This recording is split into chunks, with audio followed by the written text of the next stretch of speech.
Hello, my friend, and welcome to another episode of the Holy Human Podcast. Here we explore the full spectrum human experience through nuanced conversations devoted to those who live to bridge worlds. This is a space where the holy and the human come together. My name is Felix Whitman. I'm your host, and I invite you to today's episode.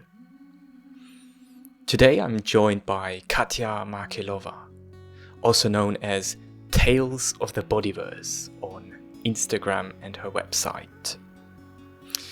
Katja is a somatic healer, educator, and activist. It's actually a fun story of how we met.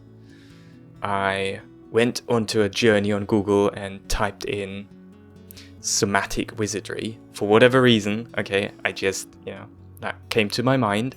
And so I Googled somatic wizardry and ended up on her website. And I got drawn to her Instagram, and immediately I felt like, oh my god, this is a person I really want to connect with. She has such a unique appearance, the way she expresses herself, the way she markets herself. It's just been so fascinating to me. And so we chatted and decided to hop on a Zoom call, over which we connected further, and then, there was no other choice than to invite her onto the Holy Human Podcast, where she is speaking today. And oh my god, you guys, this was just such a beautiful conversation. We really dove into what it means to be human, unshaming and de-pathologizing the human experience. There's so many nuances to that which we explore in this conversation. So, buckle up, and without further ado, without saying too much, enjoy the episode and let's jump right into it, my friend.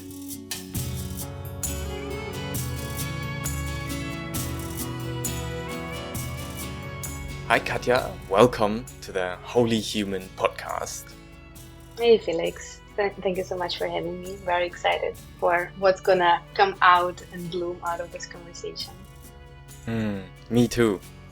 I want to give you the sort of opportunity in the beginning to just talk a little bit about who you are and your work, because you have a very, very interesting approach, at least to me, in the way that you talk about especially healing and the nervous system and the body, and you also talk about de-pathologizing and unshaming the human so that humans can be humans again, and I really like that. So just your invitation to speak on this. This is also, I think, the most difficult question, like, what do you do? Who you are? Very often I would say, like, for some people, I am a somatic coach. Simple. I am someone who does like somatic therapy. That's it. And then for some people, I am a portal. This conversation can kind of start at the most simple, most tangible things, and then end up with life force and the pulse of life, and how do we relate to it? Because at the end, for me, let's start at the end. At the end, for me, this work, any kind of transformational work, any kind of healing work, it's all about reconnecting to the pulse of life. It's all about how do we relate to it, right? It's all about this big, great somatic cycles of nature, and how do we move with them. And then being a human, in a human body, with a very highly developed brain, we disconnect. We tend to forget, we disconnect, we go into this no, cannot participate in this. And then the human journey inside of this is the cycle of reconnection and disconnection. So this is kind of the big overview, the eagle eye overview of the work, if you will. And then what do we do inside of it? It's Yeah, sometimes I call this work also science-based and mystery-led, because I'm Mm, educated in many, many, many things, like in huge amounts of different modalities and approaches and movement and neuroscience and somatics and breath work, like in yoga, and like there's a lot of things. But at the end of the day, it's all about meeting whatever arises in other person or the group as a collective, exactly at the moment that it arises, exactly in a way how it wants to be met. And so in this sense, it's a lot about trusting the mystery, trusting the wild in me, in other person, in group and collective. And yeah, so what I said in the beginning, like to your question, what do you do? I don't know. I listen. I listen and I trust that's the practice and that's kind of the work, and navigating the cycle of disconnection and connection again and again and again and again and again. mm. I love this, especially when you said science-based and mystery-led. If you want to dive into that a Mm. bit deeper, I would love to explore this. Yeah. How much time do we have? It's a couple of An days. hour. A couple of days. Yeah. A couple of days. um, yeah, because everything, like human body is fascinating. I started doing this work and like my healing work and my healing journey for me personally, also with understanding kind of the science behind it, understanding more the physiology behind it, what is happening. Because I am someone who lives in a highly sensitive body, in a neurodivergent body, in a body with chronic conditions. And so this kind of a set of things is being shamed a lot. And yeah, this kind of the normopathic healing approach and this regulation approach that everyone needs to be regulated. Healing means exactly this normative body, which it doesn't. And so I like every many experiences that I had inside of healing, working with different coaches, working with different spiritual people. It's kind of I've been put into, or I've been tried to put into a specific box to fit a specific profile, which it didn't work. And I was shamed so much. Like, you just don't want this enough. You're not doing Mm, enough of work. You're just, yeah, like you're not enough. This was kind of the baseline message. You're not enough. You're not doing enough healing. This is why you still have the symptoms. And then from that, I started diving more into the science and understanding of the physiology and understanding of how the neurology, physiology of how all of those things are actually working in the human body. Because a neurodivergent body is a very different from a neurotypical body. Very literally, yeah, your gut works in a different way. A highly sensitive body receives 40% more information at any given point than a normative body. Yeah, it's very different from if I have a, let's say, a coach or someone who's more in a neurotypical body with my neurodivergent body. Yeah, this is a kind of a mismatch, and I don't understand their experience, and they don't understand my experience, which is normal. Like, this is life. And so I started diving into this, like, how is it different? How does it work? Why is my experience so different than kind of a mainstream experience? And yeah, like the message that I've been told many times, like, something is wrong with you. You are wrong. You are not enough. Um, this was my kind of like, I disagree, because I always been a rebel since I was little. I've been trying to kind of challenge the status quo everywhere, at school and like everywhere. And now also in the healing, like, we're going to do things differently here. And then, yeah, when these big realizations came, like, wait, actually, my body perceives life in a very different way than most bodies. This is kind of, I have a very different baseline. And then I started having many conversations with people, and then found out that actually many people have the same, like, similar experience to mine, and they just didn't fit into this like normative healing spaces. And then from there, a little bit more scientific understanding of neurodivergence and high sensitivity and chronic conditions. Yeah, how can we trust the mystery? How can we trust the wild? Because again, like, how can we trust the animate force that keeps us alive and that's around us always? And there's so much more to life than just being kind of this isolated human organism with the boundary of the skin. And this is kind of, how most of the times, most of the people, and I'm generalizing a lot, live the life, right? This is my experience, this is me, and that's it. But when we kind of look into more, a little bit, let's call it a shamanic, but shamanic work, like shape-shifting work, life force-based work, mystery-led work. Yeah, there's so much more to life. And then from this, like, how can we actually open up and trust and weave these webs of resilience and weave these webs of relationality with the world, so that you don't have to be like in this isolated box of your skin, but there's actually can be so much more, and you can weave your own ecology, your own physiology, and so that your physiology becomes so much more resourced at any given point. And I also realized that for many people, somehow, this to me is the foundation of being human. To understand the differentiation, like, this is me and this is the world, but also like the interconnectedness of everything. And then always navigating this connection cycle, the regulation dysregulation cycle, the forgetting and remembering cycle. We need to be dismembered to remember again. There's like the continuous eternal cycle. And then somehow, again, like, for me, this is the foundation. And it is very difficult to grasp. Mm-hmm. Because again, we're so used to, even in the healing world, even in the nervous system healing work, we're so used to, like, give me exercises and I will do them.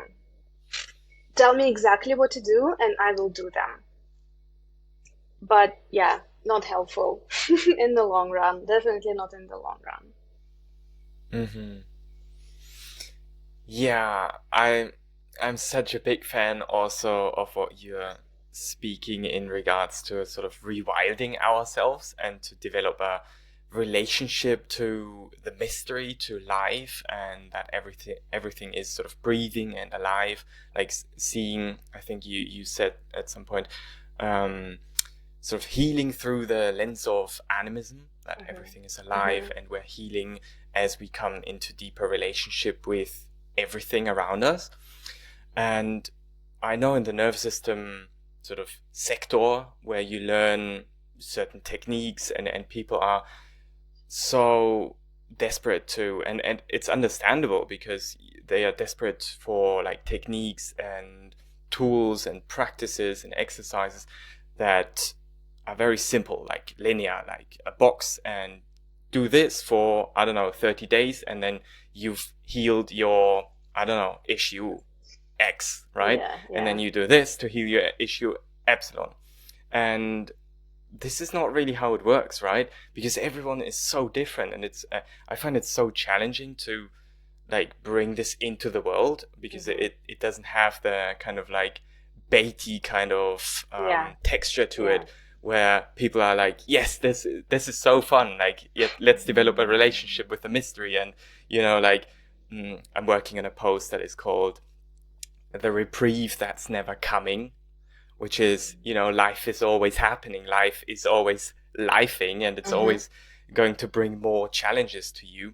And so the question is not really like, how do I get out of these challenges, but rather, how can I lean in and like exhale sort of into the challenge and into the tension of life.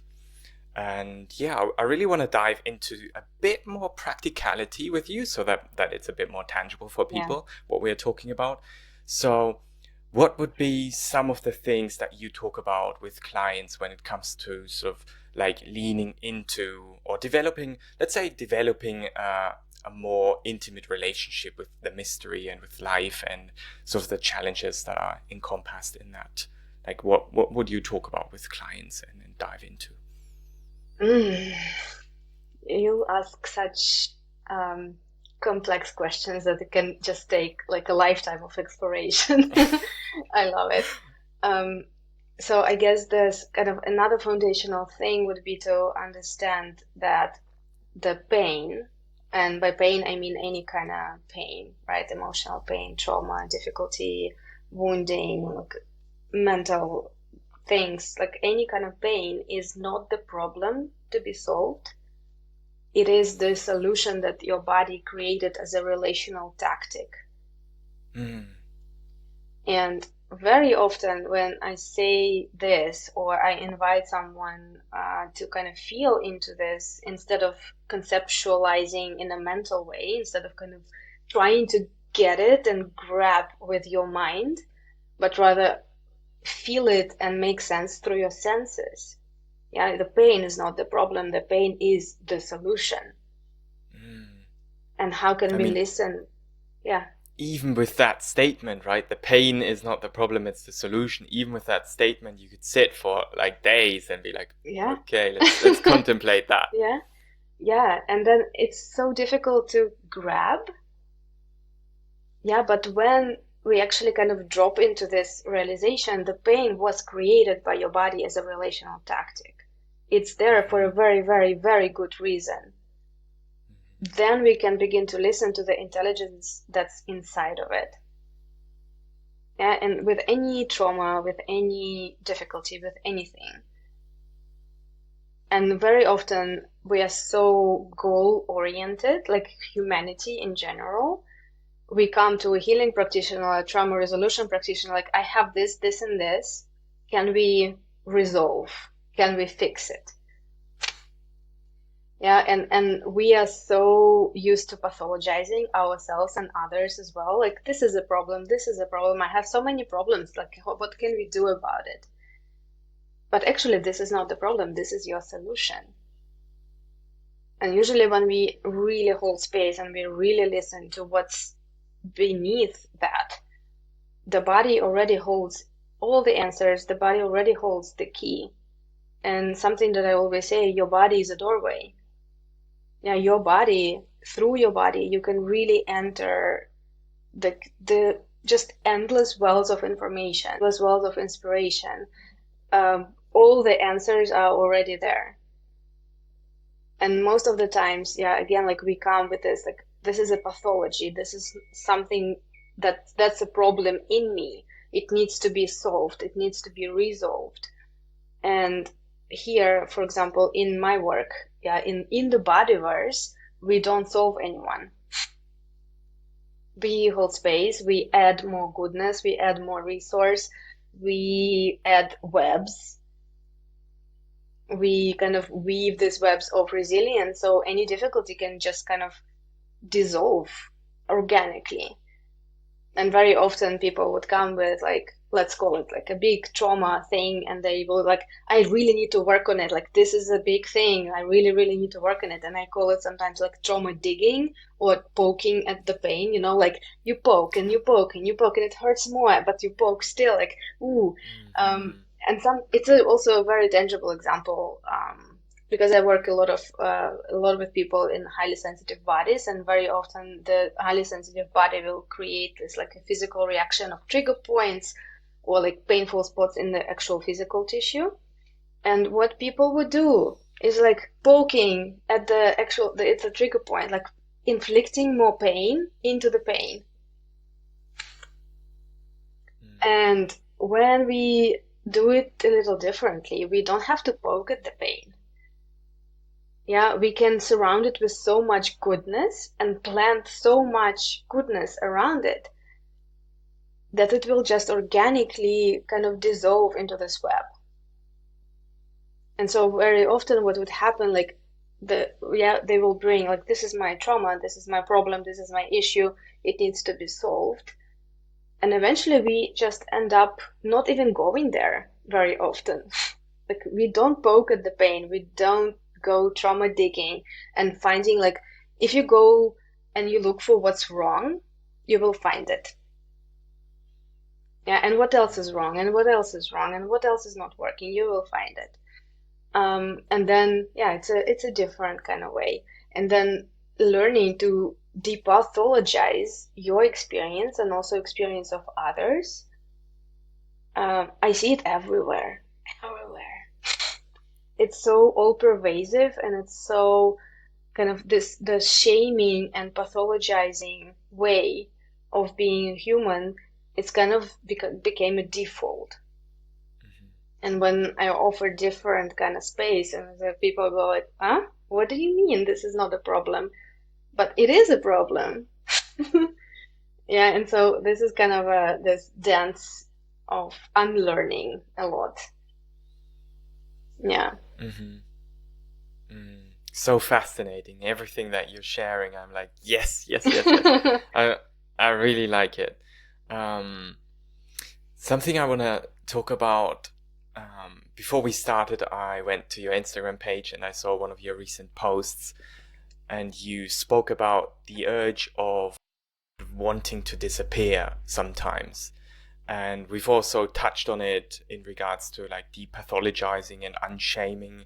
And would you like to talk about this a bit, like expand further on it? Because I think this is an interesting point that many people can relate, like myself, definitely. Sometimes I just feel the urge of like, this is all just too much. I want to dip out for a second and not shaming myself for that urge.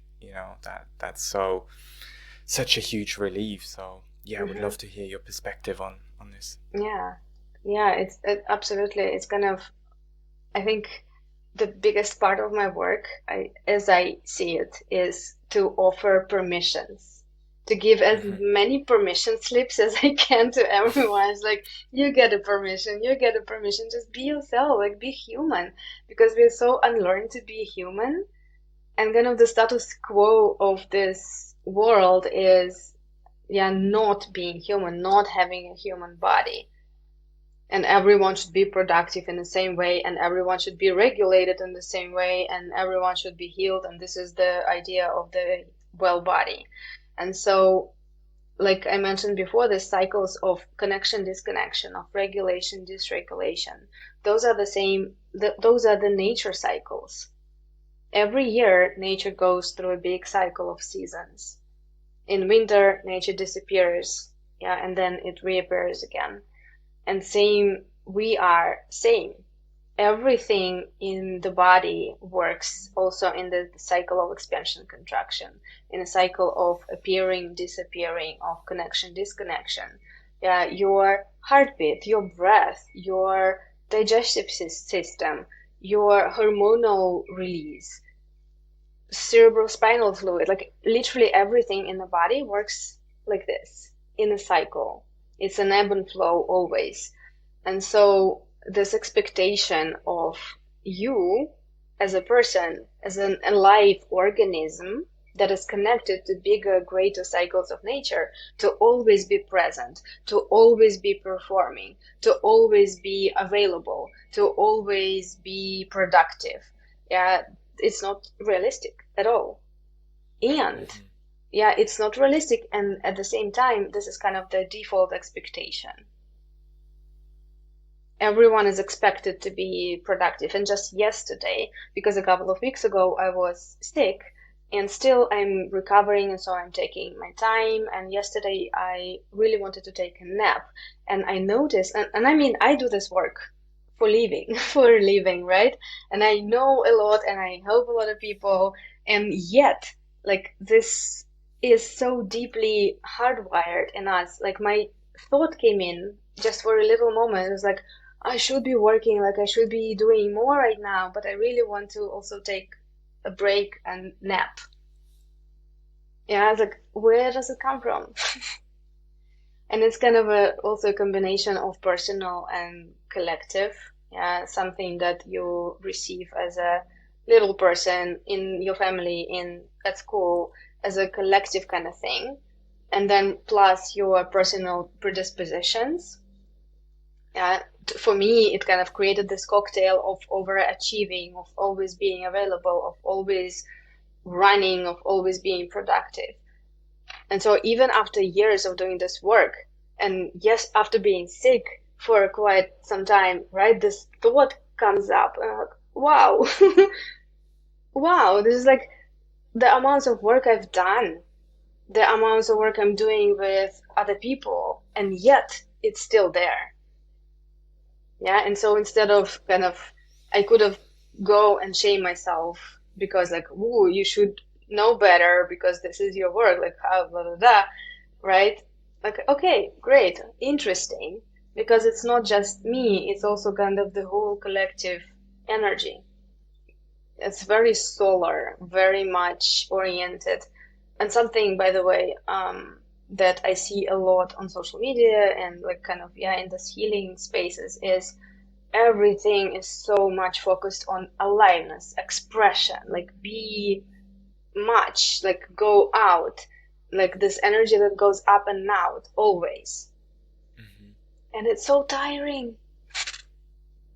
It's so tiring. And every time I tune in a little bit, like, oh, this person kind of, they talk about healing and about self-expression and about aliveness.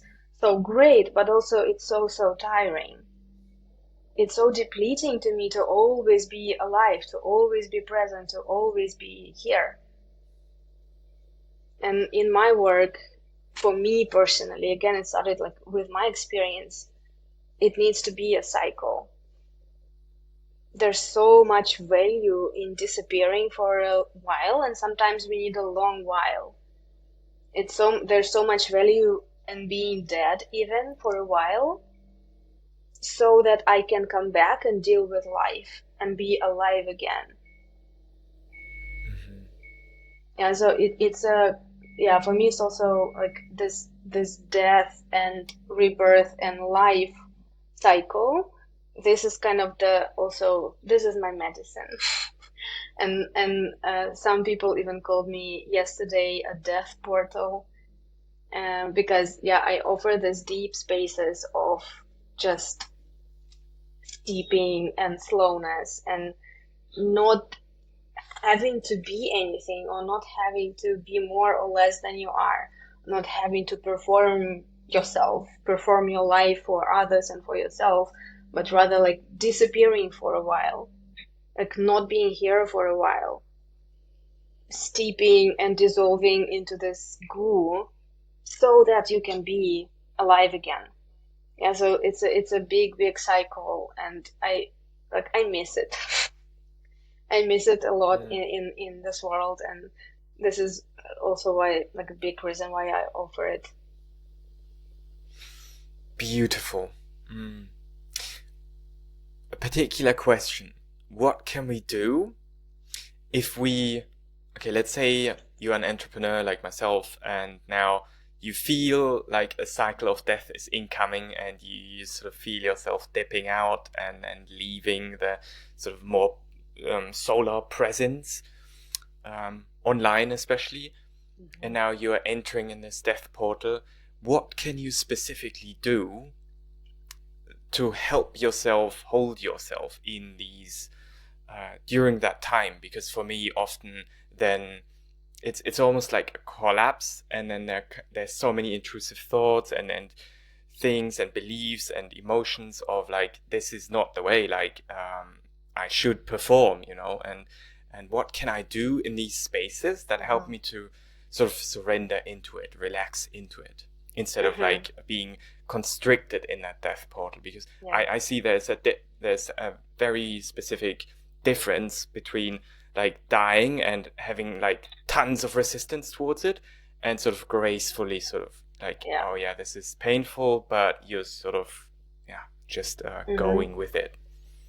Yeah, and the words that as I was listening to you, the words that come up for me is on purpose and by choice. doing the thing when you feel this upcoming, you feel like this another death portal is about to happen, doing this on purpose and by choice. Because things we get to practice on purpose become a part of our regulation range. And choice is the hallmark of regulation. Yeah. Yeah, this sentence is kind of, I'm spilling all the beans on nervous system regulation in this sentence. Choice is the hallmark of regulation. If you have choice, this is regulation. When the choice goes out of the window, we are dysregulated. And again, dysregulation is not a bad thing. It's a same cycle of connection, disconnection, regulation, dysregulation. And so the more we practice things by choice and on purpose, the more those things become accessible, available, not that scary, not that like, in a way. And I totally recognize what you said, like shaming yourself and then going into this cycle of like, I should be doing da da da da da, or this is not okay. Like I'm doing this work again. You're also doing this work for a living, so like I should be better. Yeah, what is this better even? But this is the human cycle. Yeah, this is the human cycle. Everyone experiencing it, and not everyone, like everyone is experiencing it, and not everyone is realizing that they experiencing it. And when we begin doing this on purpose, when we begin practicing being like, let's call it being dead on purpose, yeah, it can bring so much medicine. It can bring so much clarity inside. Those are the states and the spaces where, yeah, you can receive so much insight. When you can shed and you can let go, and then maybe like a part of your identity will die again and again and again and again. And so the answer to your question would be on purpose and by choice. I love it. Yes, so important. Like especially on with choice, and that's something that I'm like, oh my god, I need to write this down. Like choice is so important when it comes to regulation, right? When you're facilitating a trauma-informed meditation, the most important thing to include is always choice, so that you don't have to follow exactly what is being presented. And that alone, like if you're choosing to go into that portal, to me it feels like like a big exhale to move into whatever life is presenting me with. Yeah, and on purpose, that's big. And Yeah, we can learn and receive so much from it, like you said.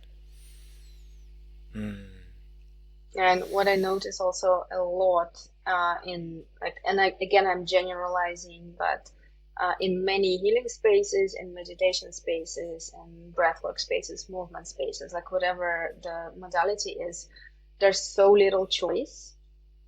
Yeah. And there's a lot of agenda. Very often a facilitator will bring their agenda, and there's an expectation, like I expect for you to have this specific experience. And if you don't have this specific experience, you are not doing this good enough. Or also, I am as a facilitator not doing this good enough, and you as a participant, like everyone is not good enough. You know, and then the practice for me is a lot about like, how can I have no agenda? I show up to every session with no agenda. No plan, no agenda. And then how can we meet whatever arises exactly into time that it arises, exactly in the way it arises, and exactly in the order it arises. And here I want to add something really important. No agenda doesn't mean no structure, right? I find this really important. Like it's not that you're holding or facilitating a space and you have no structure whatsoever, and you're like, let's just explore and go with the flow and blah, blah, blah. No, you have a very specific structure. You know exactly what you're doing, when you do it, how you do it, how you set the tone. But the the goal is to have no agenda. Yeah. So that's Yeah. a very important nuance. Yeah, and absolutely, we need both always. Yeah, there needs to be containment, structure, some kind of framework, if you will, and there needs to be choice, flow, outflow, outpouring of your consciousness, like inside of that. And we always, always, always need both at the same time. Sometimes more of one, and sometimes less of the other, and sometimes it switches, and sometimes we're like, I cannot handle any structure. Sometimes like I cannot handle any flow. And this is the same kind of, I always see things through the lens of the nervous system, kind of this map of the hyper and hypo states. And very often, like this is kind of the arch that I see a lot in people who I work with is very often we come, and same arc happened, like my experience went through the same thing, so I can talk about it. It started, and I can joke about it as well. It started with being like very much in a hyper state. Yeah, always be running, always be productive, always be more and more and more and better. Yeah, always da da da da da, build it up, build it up, build it up until the body cannot deal with it anymore.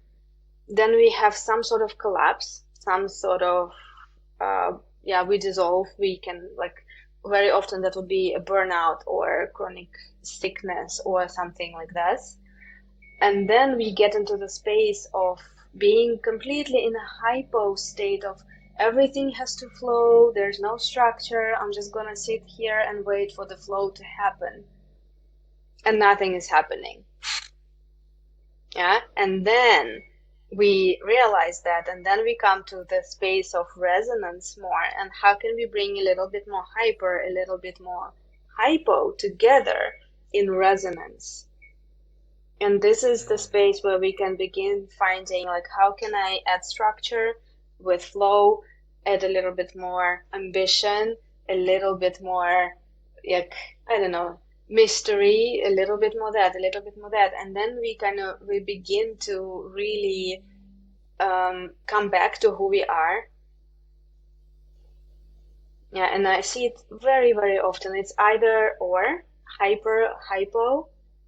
Yeah, when things are in either or, and sometimes I call it a never forever land of the bodyverse, right? We're stuck in this like, oh, things will never be the same, or things will never change, or I will be forever stuck in this specific space, the never forever land. And then when we can hold the both end, when we can hold choice, this is the space of resonance, this is the space of regulation.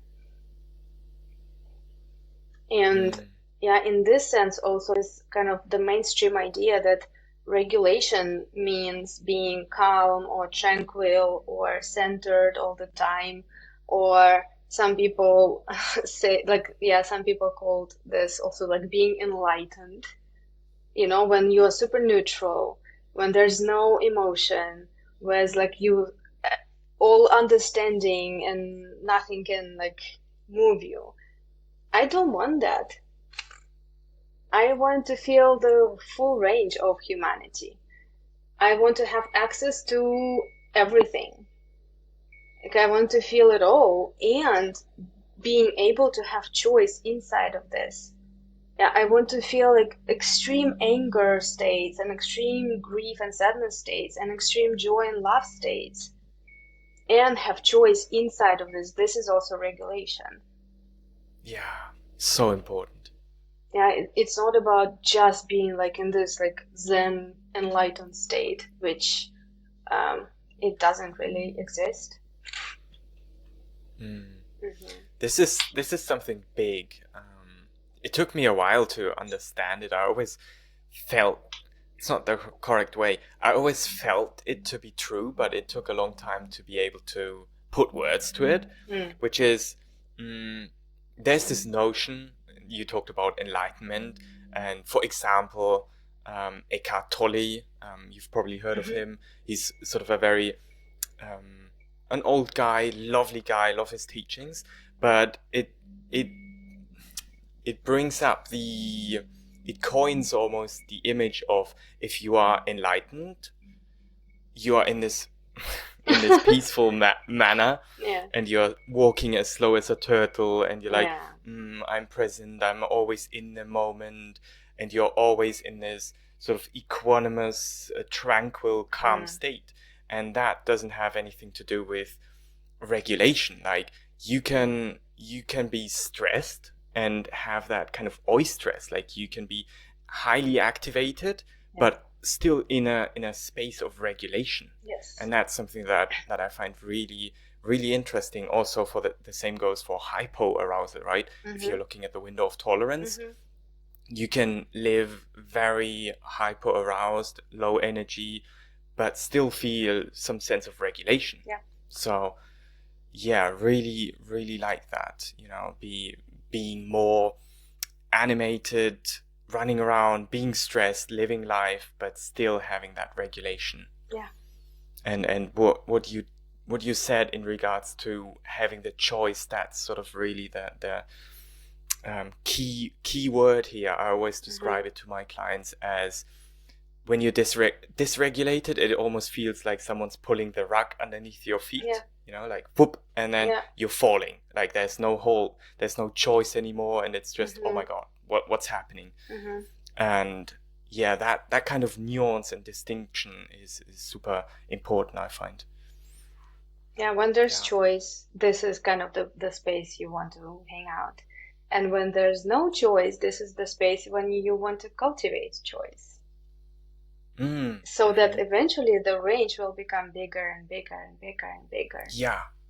Yeah, and I've seen also many, many times in different healing spaces when folks are guided into like this big cathartic experiences with screaming, hitting stuff, I don't know, crying, like big, big, big cathartic experiences and releases without having any choice, in full dissociation, without having any awareness in the moment. And it doesn't change anything.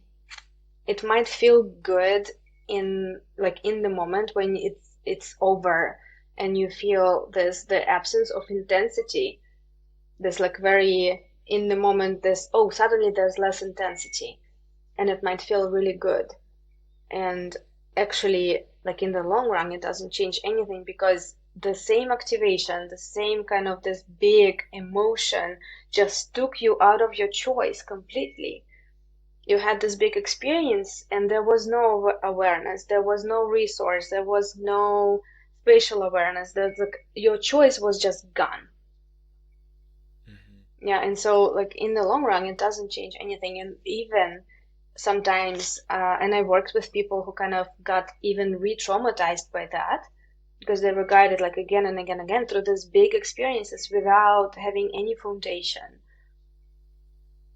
Yeah, because our patterning changes when the conditions are right, and we need to hold different conditions for a pattern to shift and to become something else.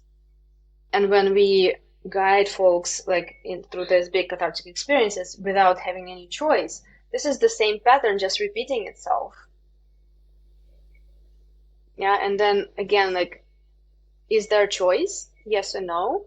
How can I cultivate choice if there's no choice? Can it be in the tiniest things? Even like the way I sit. Yeah, we can start there. Even something more simple. And how can I do this on purpose? How can I choose something on purpose? And kind of what I find also practicing this threshold awareness and practicing thresholds on purpose as well, and bringing a resource, bringing support, bringing companionship into each threshold. And again, it can be like big, I don't know, like big life-changing thresholds, like you're starting a new job or new relationship, or you, I don't know, like big life things. And it can be really small, like now I'm gonna get myself a cup of tea. And so before I pour water into my cup, this is a little threshold. Like, what can I bring with me? Like, what kind of awareness can I bring with me through this threshold? Yeah, now is the next segment of the day. What can I bring with me to this next segment of the day? And this creates choice at every threshold, because our normal human tendency is to rush through the next thing. Like, what's next? What's next? And be always bracing and always preparing, kind of like, and what's next? And what's next? And what's next? And yeah, I have an example that's kind of blows my mind still. I witnessed it last year, exactly like a little longer than a year ago. I was at a yoga teacher training, and there was a room full of yoga teachers. So people who practice embodiment for a living. Yeah, embodied movement. 40 people or so. And I was doing the thing, and I was also observing a little bit when I could. And during the practice, everyone in the room was really bracing for the next moment, for the next movement, for the next cue, for the next thing. And no one was really present, like with the experience, with the sensation, with like what is happening in the moment. And then it blew my mind, like, how is this possible? Like, am I seeing what I'm seeing? You know what I mean? And this is kind of our human tendency. We just brace to what's next. Yeah, and then the body creates this bracing patterns in the form of chronic tension and pain and conditions, and then practicing these thresholds, big and small, on purpose. This is what creates the conditions for this chronic bracing, for this like tension in the body, and not just physical tension, right? Like all of it, to begin to unwind a little bit. Because when there's choice, there's also suddenly so much more possibility, so much more space. Yeah, suddenly the time also dilates a little bit. And we can orient like, oh, there's also, I can do this and this and this, and I don't have to like do what I've been doing my whole life. And so it's a very simple practice, but also somehow very difficult. Yeah, one of my favorite. Again, everything that you shared, so beautiful. Like, this is the essence that what we are talking about. Especially like the bracing is such a beautiful way of explaining what's happening in the body, right? We're sort of entering this. Our nervous system always thinks there's danger coming in, so we are bracing and putting on these layers of armor. And what this reminded me of is one of my favorite authors. His name is Richard Rudd, also the founder of Gene Keys. He wrote a book called The Art of Contemplation, and he describes in this book sort of the art of pausing. And this is exactly what you described. He calls it lingering and meandering, which is instead of rushing from one activity to the next, try to linger just a moment longer in one, like you're at the end at a, like you call it, threshold, right? From one activity to another, and then you linger for a moment. I don't know, let's say you're coming back from work, you're sitting in your car, and then you just, instead of rushing out of your car to your door, you're lingering there, you're taking a pause for just a moment, looking around, and then you have this choice, you bring this choice in, and the bracing can soften a bit. And oh my god, thank you for articulating it. This is, like, for me as a practitioner, this is where it's at. Like, really, if we understand this, we don't need all of the fancy kind of stuff. We just need to practice these small kind of things, because that's what I found out. And I'm so passionate about this. It's like, when we constantly try to do these huge things like releases and practices, and even if it's like, I don't know, like ice bath, sauna, huge workouts, the thing is, when we're doing it, our body needs to brace because it's so much. And what we really need is titration. Like, we need these tiny things, because they land in our physiology and they help us to shift out of that bracing and chronic survival state. So so happy to have this conversation with you here. Same, absolutely. And I can rant about this stuff for like hours and hours and hours. And it's just like, as you were talking, another example came to mind is that many meditations, kind of guided processes begin with relax your shoulders, relax your jaw, relax your this, relax your that.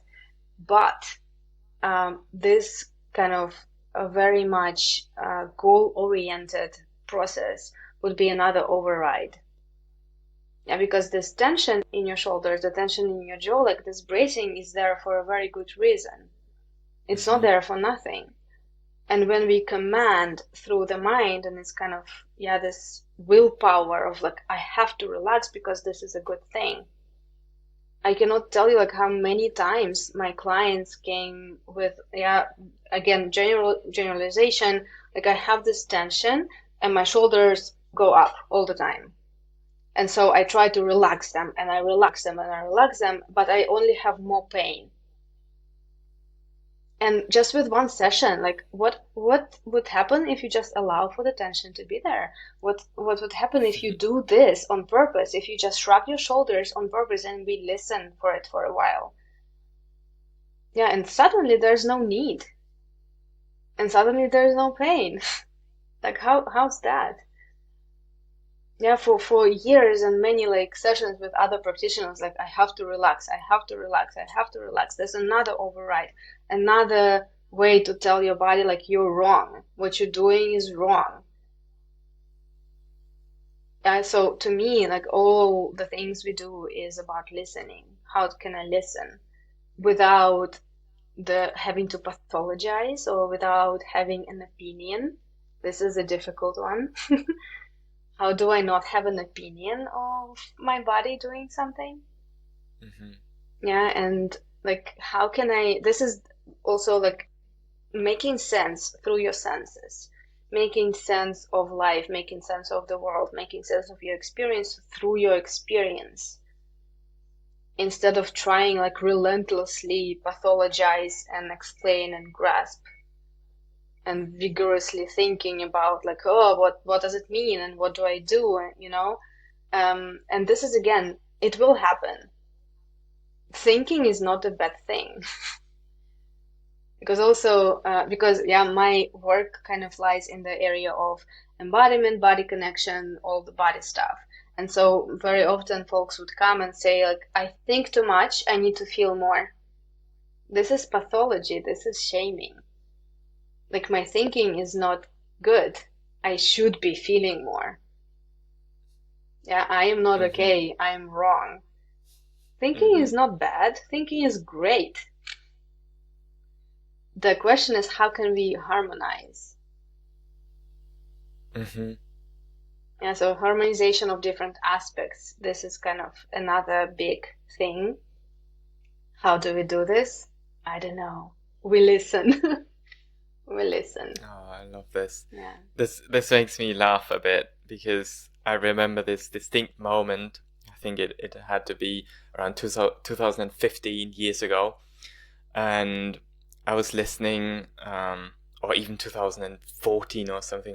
I was listening to Eckhart Tolle in my car back then. And he always talks about just be in the moment, and there's nothing to do, and you're just being present and the eternal now.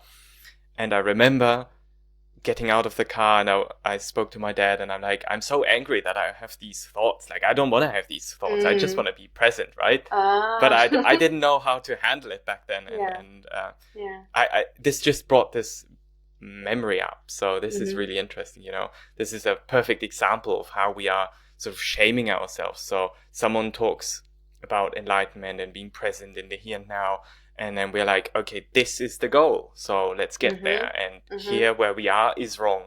Yeah. And I love how you're always bringing it back to what's really important is, and that's what I'm all about as well, like listening and attuning to what's present in this moment. Like, what do I need right now? Yeah. in this moment. Yeah, absolutely. And just yesterday, I was thinking about how the doing has been pathologized a lot in the spiritual Yeah. community, Mm-hmm. right? Like, Mm-hmm. there's no doing, there's just being. No, we are humans in a very material world, and we need to be doing stuff. So the question is not how can I stop doing and just be being. Is the question is how do I harmonize? How do I bring choice? How do I bring harmony? How do I bring awareness into this? I love doing. I love creating things. I love doing things. I love also being. I love not being. Like all of these are parts of human experience. And so also my intention for myself and in my work is not about like how can I become less human and ascend and be like, I don't know, more spirit and just be in my being or whatever. How can I be more human? Because as I'm here in this world, in this body that is a very much physical tissue body and the bone body, I am human. And so everything belongs. All the doing, all the thinking, all the feeling, all of it. So yeah, I guess it's also a big permission, could be a very big shift for many. Like what do you mean doing is not bad? What do you mean thinking is not bad? Mm-hmm. Yeah, being human also, being chaotic, Yeah. being okay with messiness, things all over the place, and Yep. you're not having your life figured out. No. But hey, it's okay. Yeah. No one has figured it out, right? We are Mm-hmm. all sort of trying to figure it out, and Yeah. that's sort of the game that we are playing here. Yeah.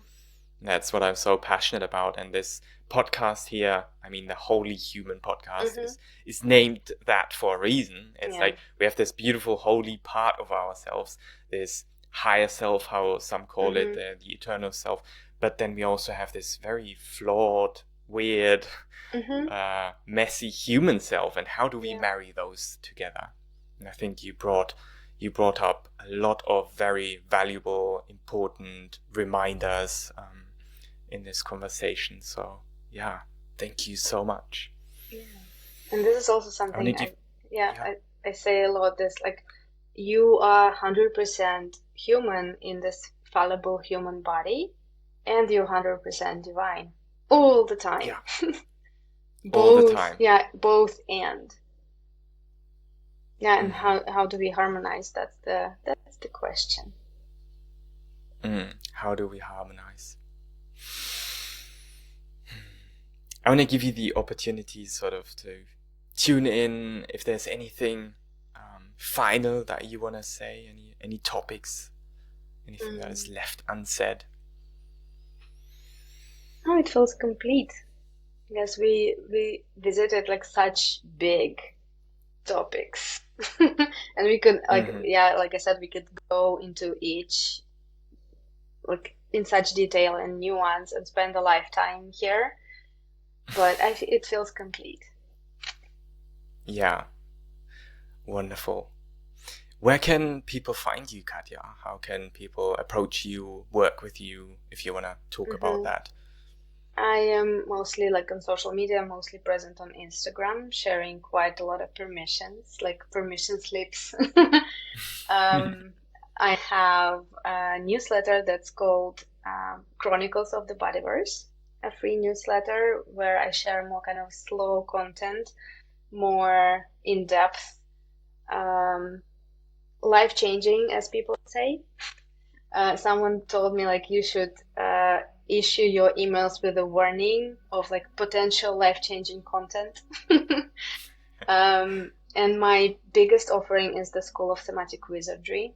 This is a lifetime membership of unlearning and learning somatics, all things body and how to be human. And lately I've been calling it like kind of a school of humaning. How do I human? Because we kind of unlearn to human along the way, and now we need to learn again. And so we learned how to human there.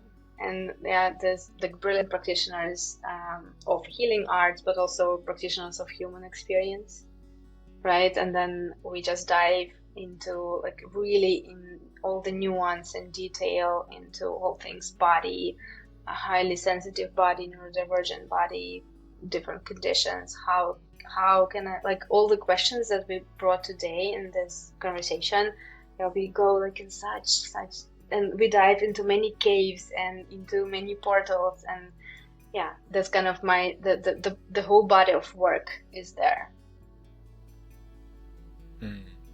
Beautiful. Yeah, your work is definitely a breath of fresh air. Brilliant. Thank you for saying that. So yeah, thank you for speaking on this podcast. It was a pleasure. I can, like I said, I can talk about this. Like you give me a little bit of input and we can dive into like different galaxies of into the bodyverse. Yeah. Thank you so much.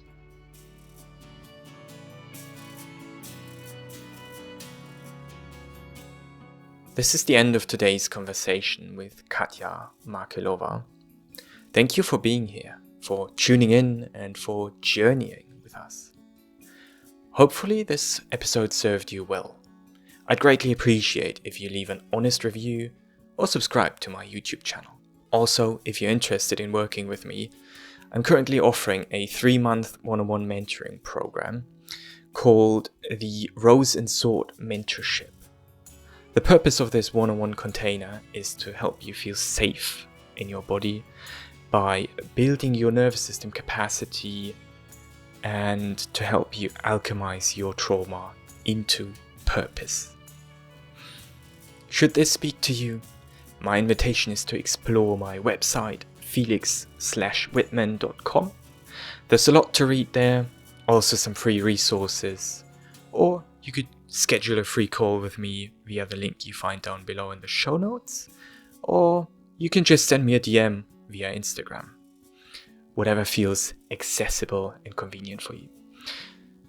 And with that, my friend, Felix checking out. Hopefully seeing you in the next episode. Have a wonderful day.